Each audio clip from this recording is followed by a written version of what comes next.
Maison de notre Dieu pour des raisons de louange, d'adoration, mais également d'enseignement. Dieu a gardé nos vies depuis dimanche où nous étions ici ensemble pour le célébrer. Il a gardé nos familles. Le Seigneur nous protège. Nous voulons lui dire merci. Alléluia.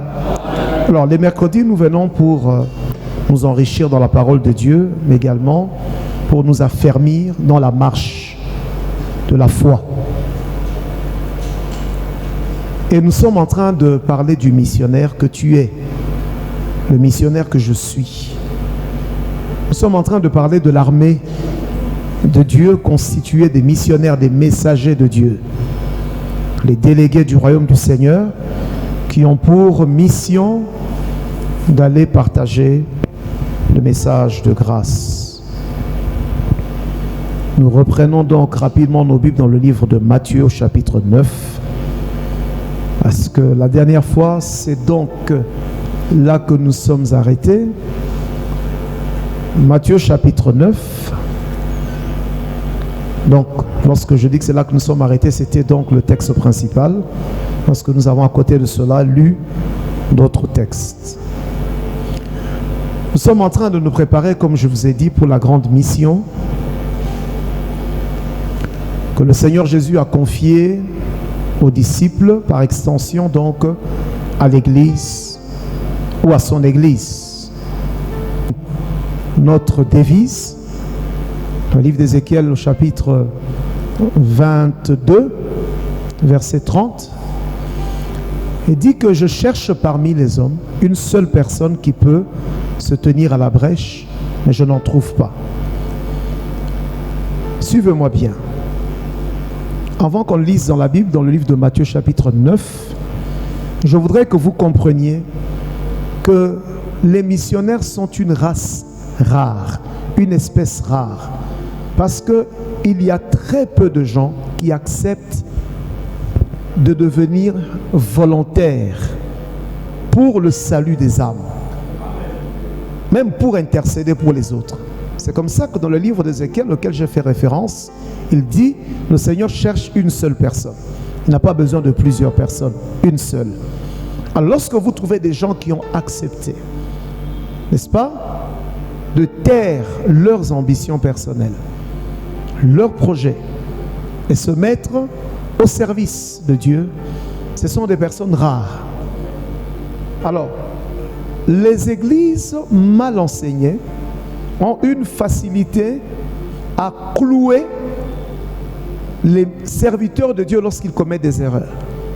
Alors qu'un oint de Dieu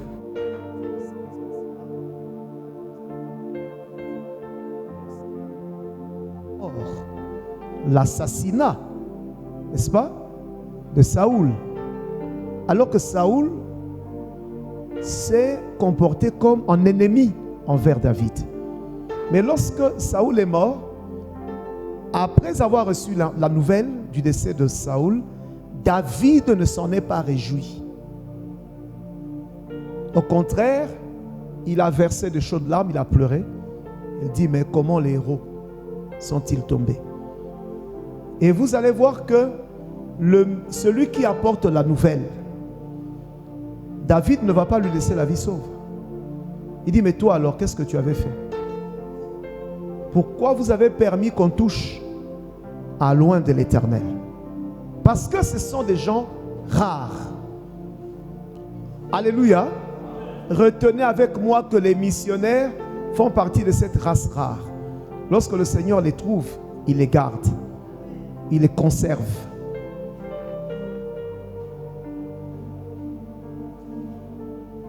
Il y a très peu de gens qui acceptent de se mettre au service. Chacun se lance dans ses ambitions personnelles. C'est comme ça que dans le livre d'Ésaïe, le Seigneur va se plaindre de la rébellion de son peuple. Il dit, si elle écoute, terre, écoutez. Si elle regarde, les enfants que moi-même j'ai produits, aujourd'hui se sont rebellés contre moi. Alors nous-mêmes, on nous compare à Israël, et Israël plusieurs fois le prophète Ésaïe le compare à une vigne. Il explique le processus de la plantation jusqu'au point où le maître va mettre une clôture. Mais lorsque la vigne ne produit plus ou ne produit pas, il dit alors, qu'est-ce que j'ai à gagner? Il fait tomber les garde-fous. Il dit alors, ils n'ont qu'à être à la merci de leurs ennemis. C'est pour vous dire, mes bien-aimés, la meilleure chose à faire dans la vie, c'est d'être au service du Seigneur. Voilà pourquoi ceux qui sont au service de Dieu, Dieu prend soin d'eux. Comme je l'ai dit dimanche, je crois, ils sont dans un statut des privilégiés. Voyez, beaucoup de gens sont ordinaires aux yeux de Dieu. C'est comme ça que même si vous allez implorer le Seigneur en sa faveur, le Seigneur ne trouve aucun intérêt à intervenir. Mais il y a des gens qui sont précieux aux yeux du Seigneur. Alléluia. N'est-ce pas que vous n'avez pas vu dans la Bible quelqu'un pour qui les disciples ont demandé la faveur à Jésus en disant que c'est un homme bien parce qu'il a participé à construire notre synagogue. Donc c'est quelqu'un qui a eu un statut particulier. L'intercession qui est faite en faveur de ceux qui sont précieux aux yeux de Dieu, cela attire directement le cœur de Dieu. Je n'ai pas entendu. Mets-toi maintenant dans ce statut-là, lequel? D'homme et de femme privilégiés. Ça veut dire que tu as les faveurs de Dieu sur toi. Mais pour cela, il faut se mettre au service. C'est une introduction qui est très importante. C'est comme ça que je l'ai dit. Il y a des gens qui occupent la terre inutilement. Je reviens rapidement à ce que je dis dimanche. Le Seigneur, lorsqu'il n'a pas d'intérêt dans ce que tu fais, lorsqu'il ne se retrouve pas, disons-le de manière terre à terre, qu'est-ce qu'il fait? Il ne s'en occupe plus. C'est comme quelqu'un qui est un bailleur de fonds. Et vous voulez qu'il investisse dans un projet qui ne lui apporte rien. Quel est l'intérêt? Il y a des gens qui vivent, toi ma soeur, toi mon frère, je te parle. Tu es sur la terre. Combien de fois Dieu a tiré bénéfice de ta vie? Le Seigneur doit tirer bénéfice de nos vies. Et pour que le Seigneur tire bénéfice, ça veut dire que nous devons, dans notre vie, rencontrer les priorités de Dieu et les objectifs de Dieu. Or, cela est consigné dans le livre de Jean 3. Il dit, Dieu a tant aimé le monde qu'il a donné son Fils unique Jésus, afin que quiconque croit en lui ne périsse pas. C'est lui qui participe à la propagation de la parole de Dieu. Le Seigneur trouve un intérêt parce que l'intérêt de Dieu, c'est de sauver les âmes. Dieu aime les hommes, il veut les sauver. Et pour cela, il appelle des personnes qui peuvent se mettre à la disposition du processus du salut. Il y a des gens qui se réveillent le matin. Au Salak a la même chose depuis des années. Dieu ne tire aucun bénéfice. Alors, un arbre qui ne produit pas, pour prendre l'exemple du figuier que Jésus a maudit, qu'est-ce qu'il dit? Il dit cet arbre, comme il est inutile, il faut simplement le déraciner et le mettre dans le feu.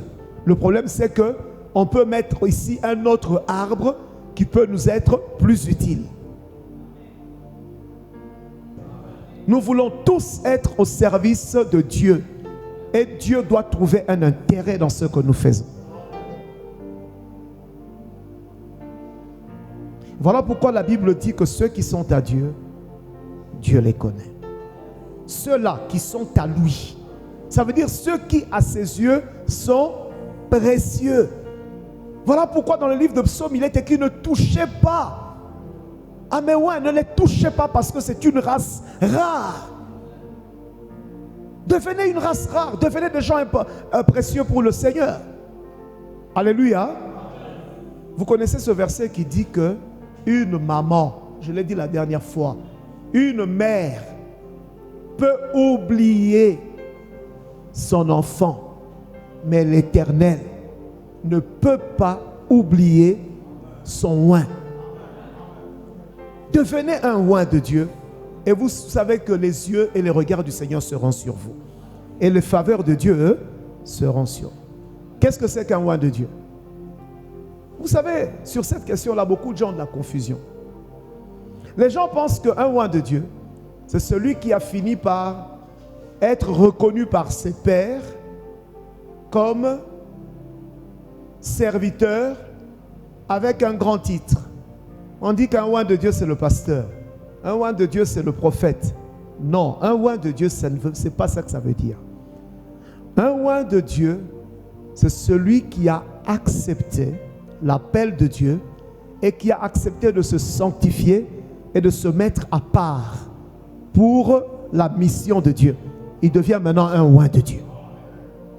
Donc un oint de Dieu, ce n'est pas parce que quelqu'un prie pour les gens tombent, on dit que c'est un oint de Dieu. Ce n'est pas ça la définition. Maintenant, je veux que tu deviennes un oint de Dieu.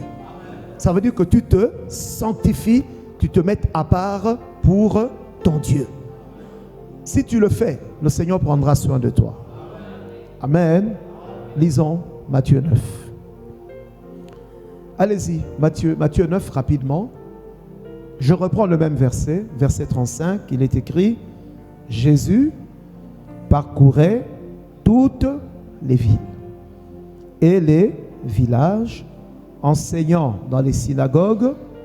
Il prêchait la bonne nouvelle du royaume et guérissait toute maladie et toute infirmité. Est-ce qu'on peut le reprendre? Jésus, écoutez-moi bien, il n'a pas eu un seul moment de répit.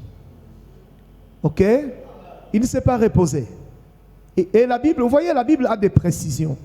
La Bible dit, Matthieu 9, verset 35, la Bible dit qu'il a parcouru, vous voyez cette précision, elle est de taille. Il a parcouru quoi? Lisez bien. Toutes les villes. Vous voyez, le souci de sauver fait qu'il n'a pas laissé une seule ville sans accorder l'occasion à ces gens d'écouter le message. Ok?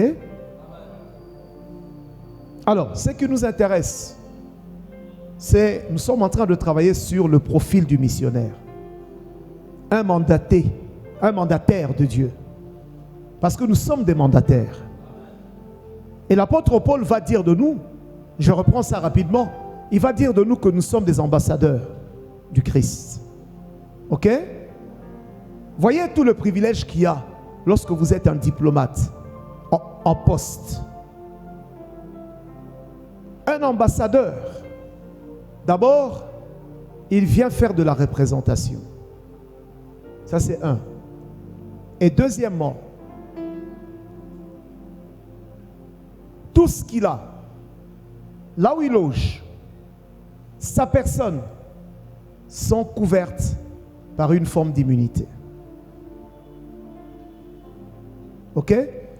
Vous devez savoir que le patrimoine d'une ambassade est inviolable. Le patrimoine immobilier. On va en parler des privilèges. On en parlera. Mais vous devez comprendre cela. Et en plus, nous ne sommes pas des ambassadeurs simples. Parce que dans les ambassadeurs, il y a des ambassadeurs itinérants. Mais il y a aussi des ambassadeurs plénipotentiaires. Un plénipotentiaire, ça veut dire qu'il a le plein pouvoir. Pour faire quoi? Pour engager le pays qu'il représente. Oh, continuez à me suivre. Il a le plein pouvoir. Ça veut dire que quand il vous dit que mon pays a dit, c'est parce qu'il en a reçu mandat. Il a le mandat signé par son gouvernement. Il peut poser des actes. C'est comme ça que Jésus a dit, vous, allez. Il dit, voici les miracles qui vont accompagner ceux qui auront cru en mon nom. Vous voyez, vous pouvez engager mon nom partout où vous irez. Ça ne sera pas, comme on dit, une usurpation. Non. Ni partout. Allez-y, engagez mon nom. Je vous donne ce pouvoir-là. Si vous engagez mon nom, j'agirai. C'est ça le pouvoir que nous avons reçu. Est-ce que tu ne veux pas vivre ces choses-là? Est-ce que tu ne veux pas expérimenter cela?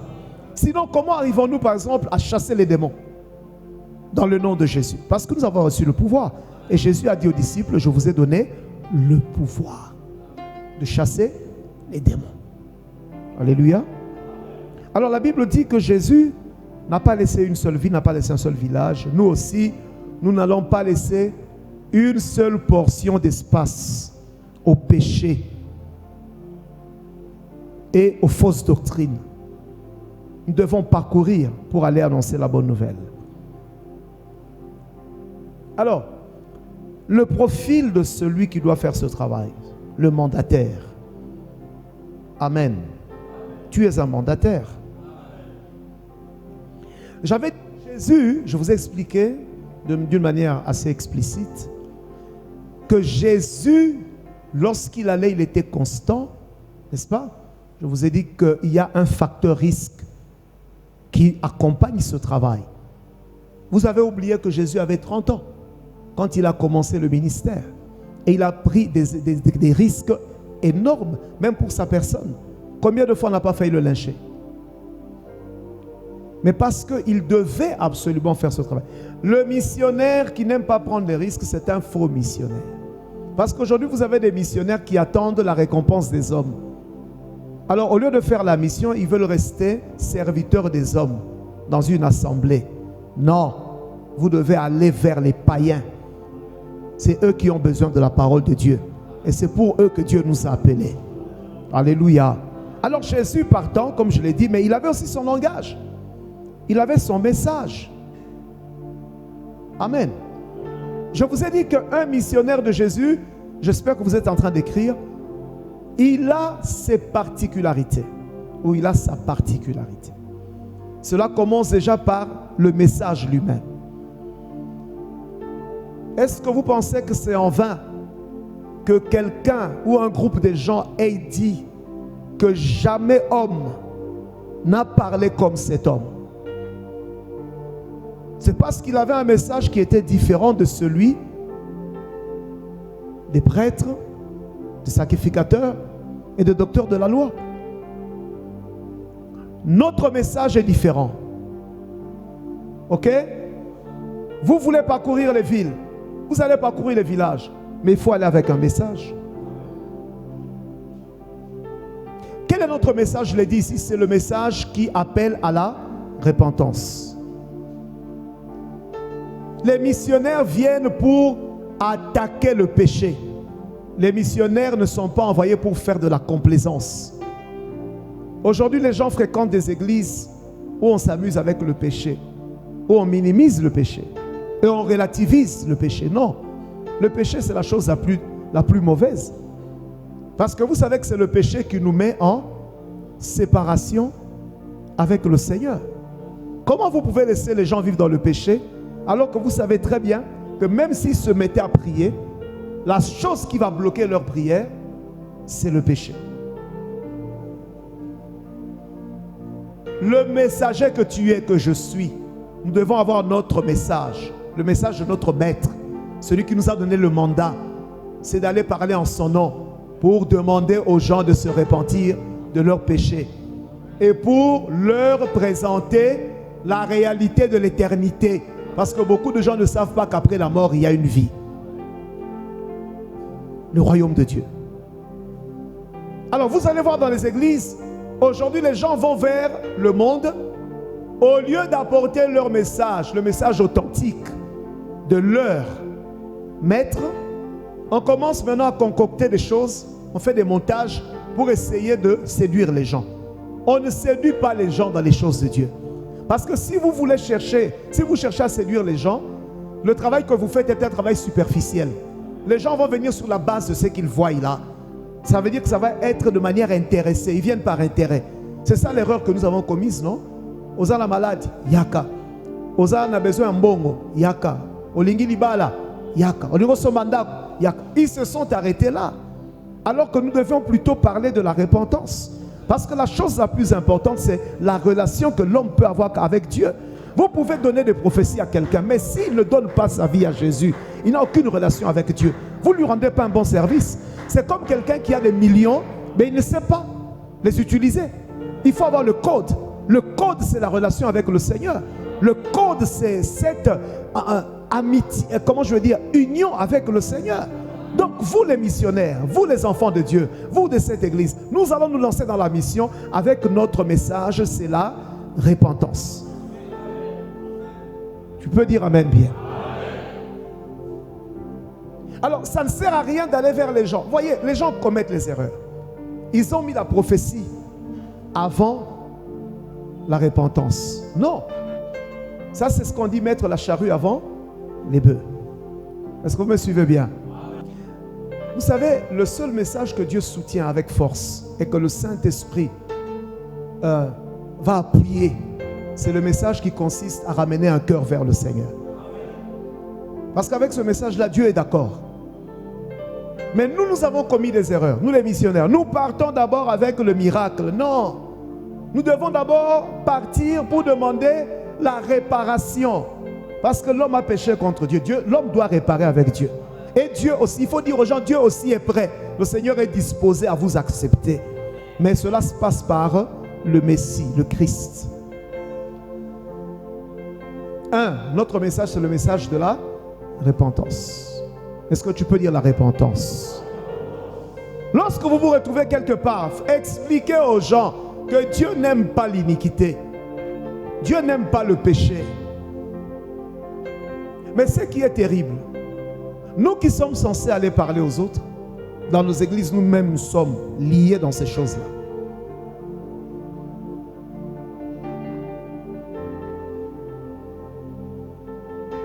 Madame, frère, bien-aimé, pourquoi l'église est faible? L'église est faible parce que l'église elle-même, elle est dans le péché. Parce que lorsque vous faites un travail avec hypocrisie, il n'y a aucune conviction. Là, il n'y a pas de conviction. Excusez-moi, je vais utiliser un terme qui n'est pas courant dans les choses de Dieu, mais qui a du sens. Là, il n'y a pas de conviction, il n'y a aucune énergie. Je ne sais pas si vous comprenez. Il n'y a aucune énergie. Parce qu'il n'y a pas de conviction. C'est comme ça que les gens vont dire, eux-mêmes ils vivent dans le péché. Alors quand ils parlent du péché, quand ils interpellent les autres, ils ne sont pas convaincus. Parce qu'eux-mêmes ils sont dedans. Alors il n'y a pas de vie qui accompagne ces paroles. Notre message, c'est de dire aux gens, abandonnez le péché. Bien-aimés, écoutez frères, je ne suis pas contre le fait que les gens soient bénis. Mais lorsque vous n'avez pas la dimension élevée de la foi, vous allez croire que la bénédiction est une chose que vous importez. Non, la bénédiction est en Jésus-Christ de Nazareth. Lorsque vous avez accepté Jésus et que Jésus règne en vous, mais vous êtes sous la bénédiction. Parce que c'est Jésus qui va diriger vos pas. Et j'aime ce verset de Éphésiens là, je l'aime beaucoup. Parce qu'il dit, béni soit Dieu le Père de notre Seigneur Jésus-Christ, qui nous a bénis de toutes sortes de bénédictions spirituelles dans les lieux célestes. Il donne la condition en Jésus. Il dit, vous pouvez parler de bénédictions, mais si c'est en dehors de Jésus-Christ, cela ne vient pas du Dieu de la Bible. Mais pour que ça vienne du Dieu de la Bible, cela doit passer par Jésus-Christ. Alors lorsqu'on vous dit, cherchez la bénédiction, tu cherches la bénédiction où? Si tu veux être béni, marche avec Jésus et la main de Dieu sera sur toi. Oh, alléluia. Je vais vous prouver ce que je vous dis. Est-ce que vous savez que nous en Afrique, nous faisons tellement des acrobaties, nous faisons des montages autour des doctrines, autour des paroles, nous mystifions tellement les choses qu'à la fin, à la longue, tout tombe, ça devient comme une aberration. Parce qu'en réalité, tout ce que nous promettons n'arrive pas. Mais regardez en Europe, regardez sous notre cieux. Les gens ne parlent pas comme nous. Ils vous parlent simplement de la foi et de la confiance en Dieu, de la sanctification. Mais Dieu les bénit. Parce que la bénédiction est en Jésus. Alléluia. Alléluia. Donc, le plus important, c'est de présenter à quelqu'un qui est Jésus-Christ, l'homme, le Dieu qui s'est fait homme, par qui la réconciliation est installée avec le Seigneur, le pardon des péchés est accordé. Alléluia. Missionnaire, lorsque vous partez, dites aux gens, abandonnez le péché. Quelqu'un est mort pour vous. Vous savez qu'il y a des gens jusqu'à aujourd'hui qui vivent autour de nous, mais qui vivent avec la culpabilité. Ils ont commis des fautes, ils ont commis des erreurs, mais ils ne sont pas convaincus qu'ils peuvent être pardonnés de leurs fautes. C'est là que vous intervenez pour leur parler de l'amour de Dieu. et leur expliquer pourquoi Jésus est mort. Donc dans tous les cas, notre message est un message qu'il faut apporter aux gens parce qu'ils en ont besoin. Et la Bible dit que la terre entière, le monde entier attend avec soif, avec avec un grand désir la révélation des fils de Dieu. Parce que le monde a des besoins qui ne peuvent être comblés que par la dimension de la parole de Dieu. Tu peux dire Amen. Vous avez retenu, non? Vous avancez avec moi. Nous avons notre message, c'est d'amener les gens au Seigneur. D'amener les gens au Seigneur. Lorsque quelqu'un a reçu Christ en lui, la volonté de Dieu va se déclencher. Amener Jésus aux gens. Alléluia. Et dans ce message, ok, la première dimension, comme je l'ai dit, c'est la dimension de la repentance qui consiste à amener les hommes à se réconcilier avec Dieu à travers Jésus. Voilà pourquoi la Bible dit que Jésus a reçu un ministère de réconciliation. Il est le seul médiateur entre les hommes et Dieu.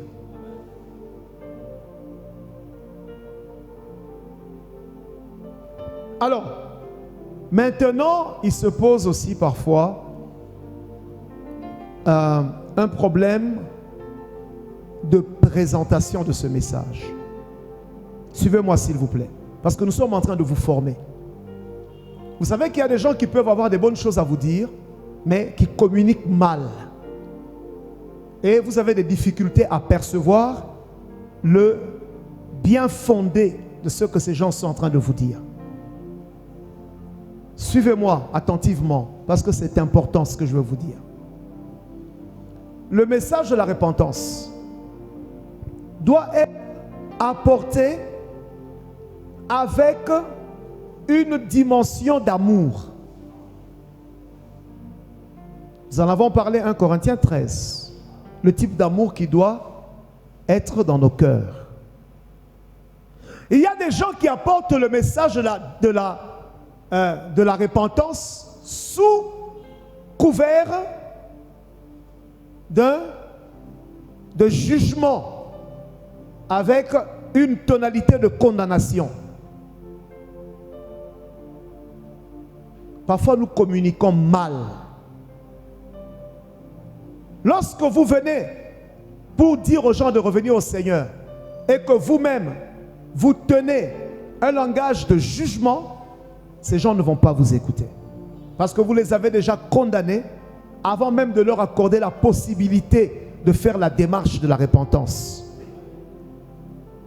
Vous voyez, il y a beaucoup de prédicateurs qui ont le message, mais ils ont une mauvaise communication. Vous ne pouvez pas sauver les âmes si vous ne les aimez pas. Il faut d'abord que Dieu inonde vos cœurs d'amour pour que ce que vous faites là, vous le fassiez dans le souci véritablement de sauver cette personne-là. Mais s'il n'y a pas d'amour, ça sert à quoi? Tout ce qui est fait de manière mécanique, Dieu n'est pas dedans. Dieu est esprit. Dieu agit par l'esprit. Dieu n'agit pas de manière mécanique. Alléluia.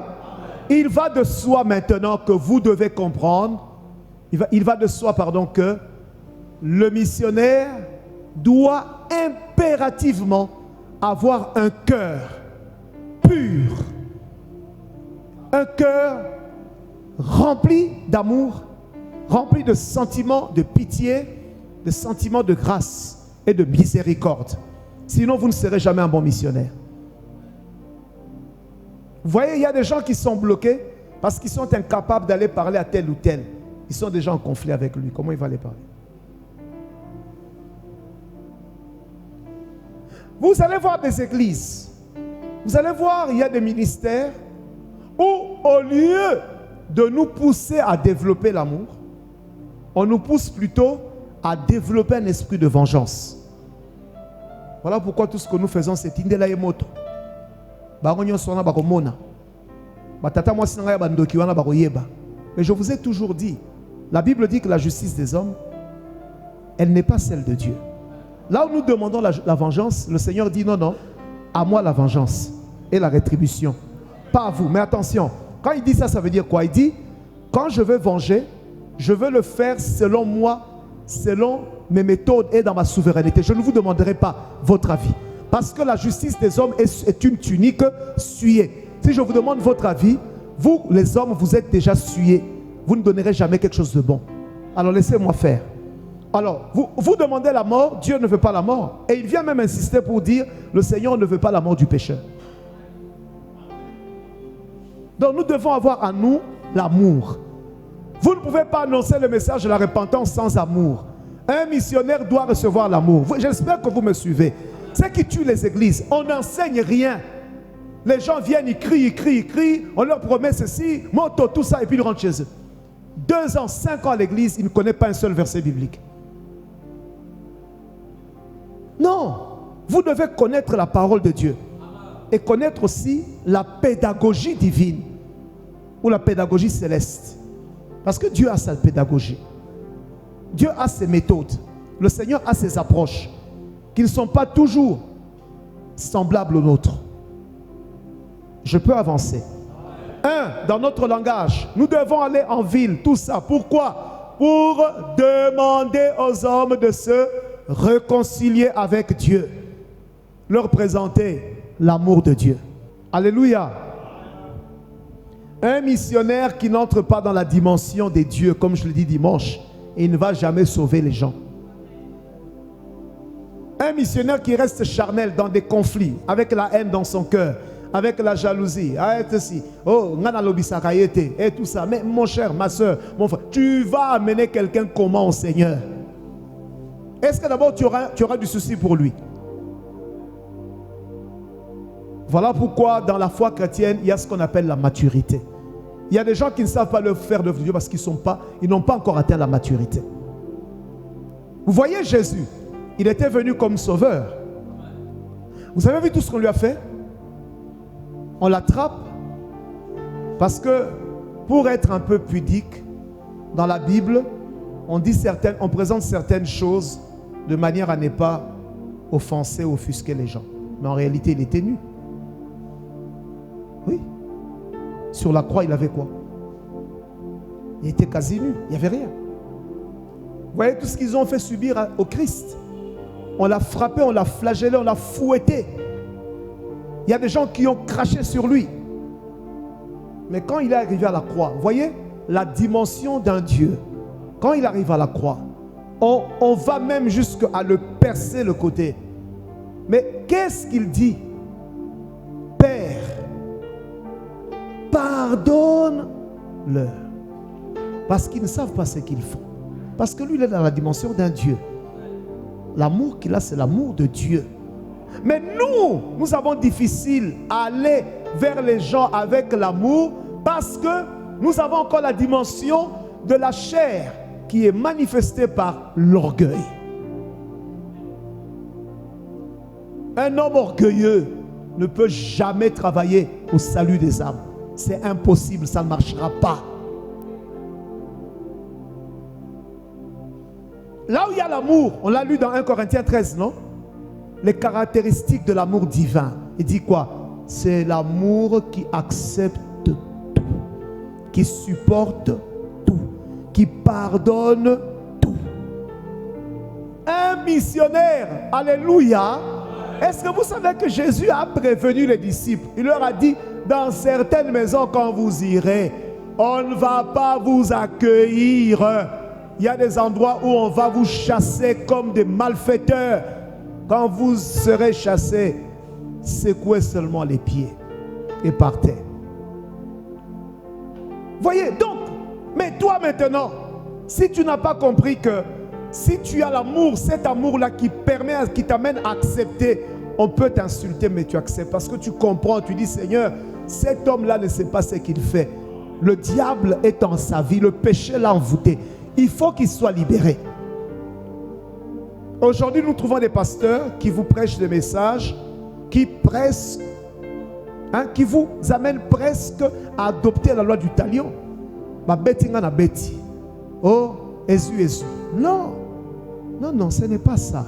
Un missionnaire doit atteindre la dimension d'un Dieu, avec un cœur d'un Dieu. Il va supporter des choses qu'il ne peut pas supporter parce que le but qu'il poursuit, c'est que cette âme soit sauvée.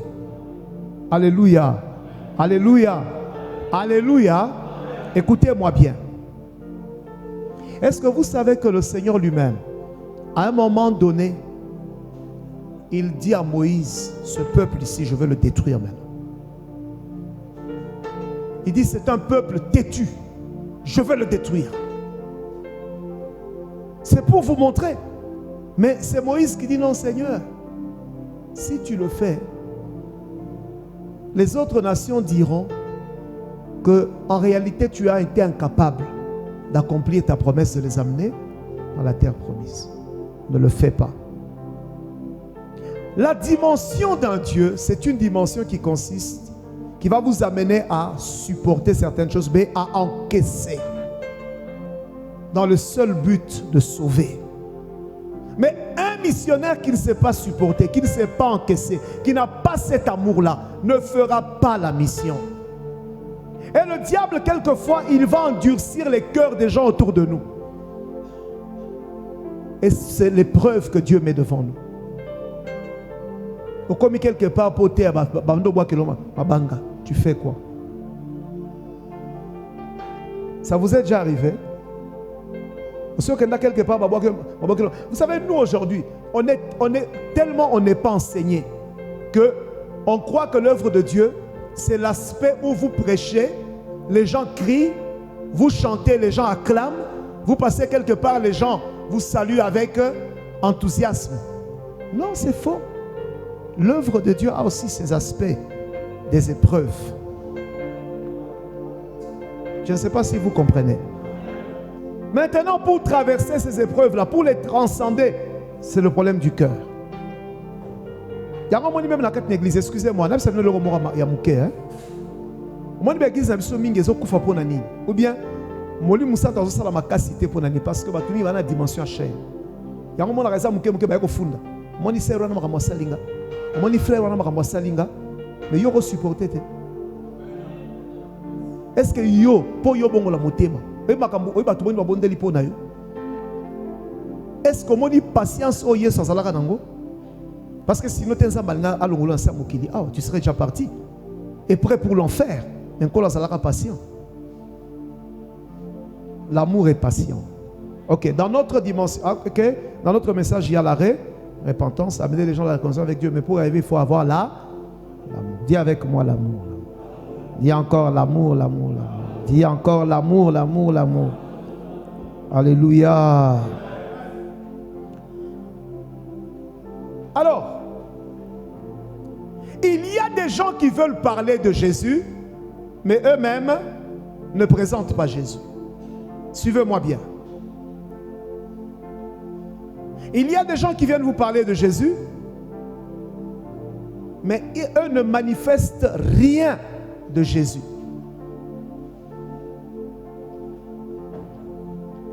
Si vous voulez être un bon missionnaire, les gens doivent trouver en vous des ressemblances avec celui qui vous a envoyé. Oh, je ne sais pas si vous me suivez. Les gens doivent voir en nous des ressemblances avec Jésus. Le premier trait de ressemblance, ce que nous avons en commun, et ce que nous devons présenter, c'est l'amour. L'amour. Alors vous allez voir que dans le livre de Actes des Apôtres,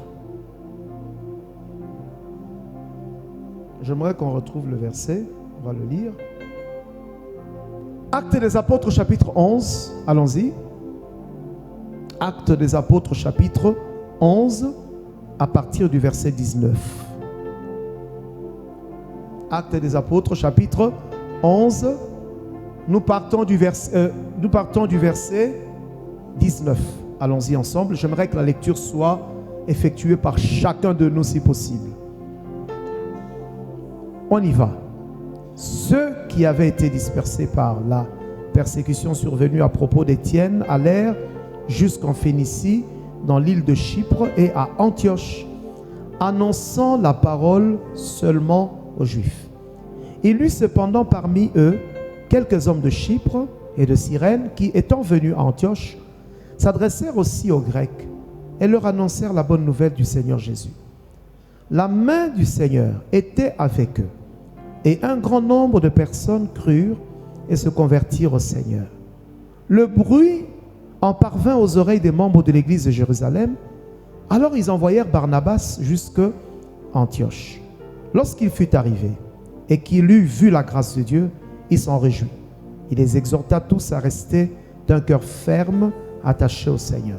Car c'était un homme de bien, plein d'Esprit Saint et de foi, et une foule assez nombreuse se joignit au Seigneur. Barnabas se rendit ensuite à Tars pour chercher Saul, et l'ayant trouvé, et il l'amena à Antioche. Pendant toute une année, suivez bien, pendant toute une année, ils se réunirent aux assemblées de l'église et ils enseignèrent beaucoup de personnes. Alors, ce fut à Antioche que pour la première fois, les disciples furent appelés chrétiens. On dit qu'après la mort d'Étienne, certains bien-aimés dispersés sont partis en Phénicie, dans l'île de Chypre, Antioche, annonçant la parole où il ne s'adressait que aux Juifs. Allons-y. Par contre, il y a certains bien-aimés qui sont aussi arrivés. Mais eux, ils sont allés vers ceux qui n'étaient pas juifs pour respecter en fait l'esprit de l'évangile qui consiste à sauver tout le monde. Parce que Jésus est venu pour tout le monde. Ils ont commencé à parler du Seigneur et les païens, parce que ceux qu'on considérait comme païens, le qualificatif des païens, c'est ceux qui n'étaient pas dans l'alliance. C'est eux qu'on considère comme les païens. Donc tous les peuples qui n'étaient pas le peuple d'Israël est considéré comme païens. C'est bon? Alors lorsqu'ils parlent de Jésus, les gens acceptent. Ils ont parlé de Jésus à d'autres peuples en dehors des Juifs. Mais la Bible nous fait remarquer ceci. Les nouvelles de ce qui se passait là-bas sont parvenues aux serviteurs de Dieu à Jérusalem. Ils ont dit, nous allons envoyer Barnabas. Barnabas arrive, il constate la chose, lui aussi va appeler qui? Saul. Alors, suivez-moi ici, s'il vous plaît. Je vous ai dit tout à l'heure, un missionnaire doit refléter son maître. Tu ne peux pas venir parler de Jésus toi-même, débauché, menteur, escroc, soulard. En quoi tu représentes Jésus? La Bible dit qu'ils sont venus, ils sont restés pendant une année. Pendant une année, qu'est-ce qui s'est passé? Pendant une année, ils travaillaient, les gens les observaient. Les gens ont vu comment ils vivaient. En fait, ces gens-là n'ont pas vu Jésus. Ils n'ont jamais vu Jésus. Mais eux, ils ont commencé à parler de Jésus. Ils ont commencé à présenter Jésus. Voilà, c'est Jésus, il a été comme ça. Voilà ce que Jésus a fait. Voilà. Alors, les gens qui les écoutaient ont commencé maintenant à comparer leur vie et la vie de celui qu'ils prétendent comme celui qui les a envoyés. Pendant combien de temps? Pendant une année. Voyez, le blocage se trouve à ce niveau-là. Votre témoignage va précéder votre message. Il y a des gens qui veulent amener le message. Non, il n'y a pas de témoignage. Non. Pendant une année, les gens les ont entendus parler, mais en même temps, les gens les ont observés. C'est comme ça que les ayant observés, quand ils comparent ce qu'ils disent de leur maître, notre maître nous a appris ceci, notre maître Jésus faisait cela, notre maître agissait de telle manière, notre maître, par lui, il y avait des miracles, il nous a donné le mandat de prier pour les malades. Il priait effectivement pour les malades, au nom du Seigneur Jésus, les malades étaient guéris. Alors les hommes les ont observés pendant une année, ils ont fini par dire, ça, c'est véritablement les disciples de Jésus-Christ. Parce que c'est ça que ça veut dire être chrétien. Ça veut dire que ce sont des gens de la doctrine du Christ. Tu ne peux pas dissocier un messager du message. Le messager, sa vie doit être conforme au message. Tu seras un faux missionnaire. Tu arrives, tu dis je parle d'amour, toi-même tu ne pardonnes pas. Aux premiers événements, tu es le premier, tu es prêt à tuer tout le monde. En quoi tu es chrétien? En quoi tu reflètes celui qui t'a envoyé? Parce que celui qui t'a envoyé, son nom est amour. Si vous voulez voir, la Bible dit qu'il est l'amour de Dieu manifesté pour les hommes. Alléluia. Tu ne peux pas être un missionnaire si tu ne ressembles pas à Jésus. Parce qu'à un moment donné, les gens vont comparer ta vie et le message que tu donnes. Ils vont dire c'est un menteur. Il ne fait pas ce que lui-même dit. Et c'est ça qui bloque beaucoup de gens. Alléluia. Est-ce que vous m'avez compris à cet endroit-là? Madame, c'est bien de venir parler, mais tu dois refléter. D'abord, toi-même, tu dois faire ce que tu dis là. Aujourd'hui, l'évangile ne passe pas, mon frère. Tu sais pourquoi l'évangile ne passe pas? Les chrétiens ont un mauvais témoignage. Et les chrétiens, et leurs pasteurs, et leurs églises. C'est comme ça que vous venez parler aux gens, oh, abandonnez les péchés. Les gens vous disent, mais vos pasteurs qui sont dans les vidéos là, ils font quoi? Ils sont en train de prier? Ne rigolez pas. C'est une très mauvaise chose. Et puis il y a une mauvaise culture qui s'est installée dans ce pays. Ou qui s'est installée dans les milieux congolais. Même pas seulement ceux qui sont ici. Mais qui vous donne ces idées de vouloir faire des vidéos quand vous faites vos saletés là?